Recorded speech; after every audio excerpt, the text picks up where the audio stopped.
استقبال وکیلان مجلس نمایندگان از پیشنهاد تغییرات به قانون تنظیم جشن و مراسم در مورد منع واردات، فروش و پوشیدن لباسی به فرهنگ ملی بیگانه در جایهای جمعیتی نگرانی‌های داخلی و واکنش‌های بین المللی را در پی داشت.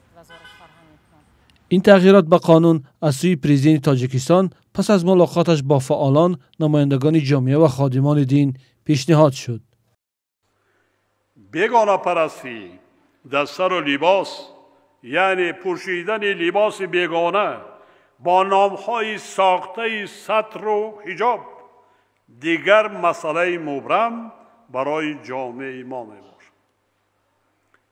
بیگانه شوی آداب و رسم و آیین لباس پوشی بیگانه شوی فرهنگی است که استقلال فکری، هویت ملی و فرهنگی ملت را خللدار می‌سازد. موافقت وکیلان با طرح قانون از محکومیت سازمان‌های بین المللی تا اعلان جهاد از سوی برخی روحانیان افغانستان را نیز در پی داشت. برخی روحانیان سبب واکنش جامعه ما را در آن می‌دانند که حجاب برای زن مسلمان یک تکه لته نیست، بلکه ساتر اندام، حافظ عفت زنان و ناموس مردان، بالاتر از این همه سپارش خدا و پیامبر است. جانبداران این پیشنهاد میگویند قبل از تصویب این طرح باید یک معرکه برای در ذهن مردم جا کردن آن راه اندازی میشد. اصلا هدفش بد نیست، ولی یک باره که مثلا در فضای تلویزیونی و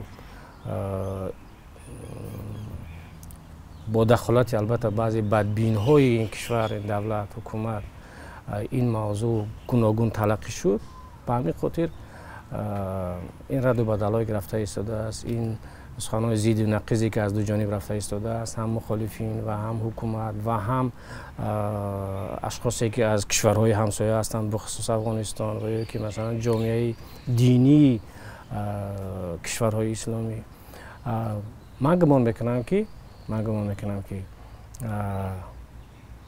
یک کمیسیون تهیه شود، نه اون نمود لباس‌های ملی ما رو از همه منطقه ها که از سطر کمی ندارن صورت بگیرن در شکل منیکن و با جامعه مدنی همزمان با جامعه کشورهای مسلمانی نشان بدهند. تحلیلگران امور دین سببی به چنین واکنش‌ها روبرو شدن این تصمیم را صادق نبودن خود برخی از کارمندان حکومت از جمله نمایندگان حفظ حقوق می‌دانند. فریدون هادیزاده تحلیلگر امور دین که چند مورد اجباراً منع کردن پوشش سطر و حجاب را مشاهده کرده است، به این خلاصه رسیده است که پس از عملی شدن این قانون آن از طرف مردم پر رعایت نمی شود. من فکر میکنم که بیشتر اینجا اول حکومت از خود حکومت خودش باید که کار کند، یعنی که حکومت داران باید که کارگرای حکومت کار برد و اونها رو به گپ درآورد، یعنی که اونها رو راضی کند که زنهای آنها هم به سطر کردند. وقتی که این چیز رو مثلا مردم بیند که گپ و عمل یکیست، بله حکومتی ها این چیز رو رعایت میکنن، البته دیگر مردم طرف مردم هم، یعنی که همه چیز باید که از نخبگان سر شود، آنها باید که نمونه نشان دهند. حکومت تاجیکستان هدف تغییرات به ماده 18 قانون تنظیم جشن و مراسم را که آوردن، فروش، ترغیب و پوشیدن لباسی به فرهنگ ملی بیگانه در جایهای جمعیتی را منع می‌کند، حفظ ارزش‌های ملی و پیشگیری از افراطگرایی عنوان می‌کند. برخی فعالان و شهروندان می‌گویند هدف پوشش اسلامی یا به اصطلاح ستر و حجاب است که دخالت دولت در کارهای شخصی مردم است.